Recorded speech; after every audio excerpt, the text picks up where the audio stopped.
Hello. I love stories, don't you? So I'm going to tell you a little story.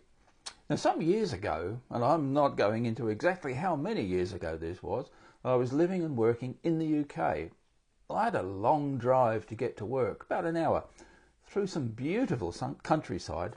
Now, in spring and summer it was gorgeous, but in winter, not so much. Well, one winter's day I was driving to work, aiming to arrive in time to chair a meeting at 8 a.m.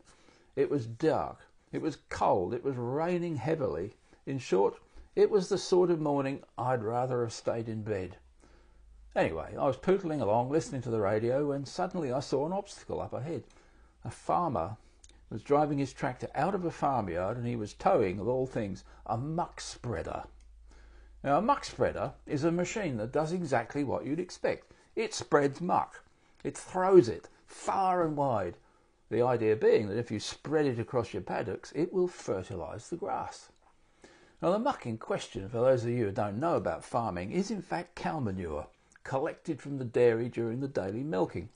And it's stored in a slurry pit until it's time to spread it. Manure fresh from the cow is, as the saying goes, a bit on the nose. Well, fresh cow manure is all very well and good, but matured cow manure that's been in a slurry pit for months on end has a unique aroma, all of its very own. So there I was, following the muck spreader, trying not to breathe through my nose, or even at all.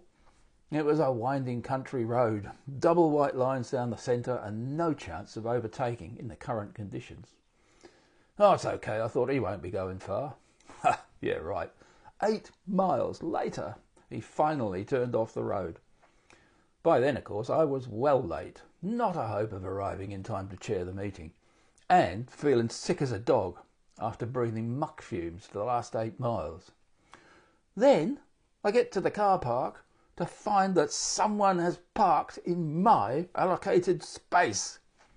So I had to do a couple of orbits to find a vacant space, and then it was a good long hike from there to the exit. As if that wasn't enough, I then had a 10-minute walk to the office. The rain hadn't let up. It was coming down harder than ever.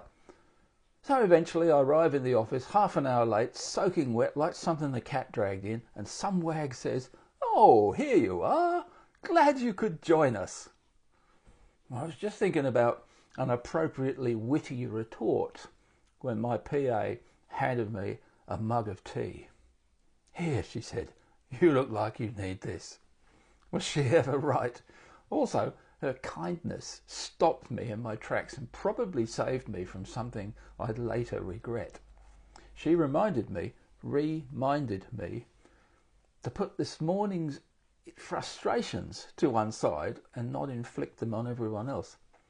Who am I? Am I this grumpy so-and-so that's going to carry on like a pork chop for the rest of the day just because things didn't go my way this morning? I hope not. That's not me. Can you relate to this story? When have you shown up under the influence of some frustration like this and paid the price for letting it take control? Remember who you are, and then be that all the time.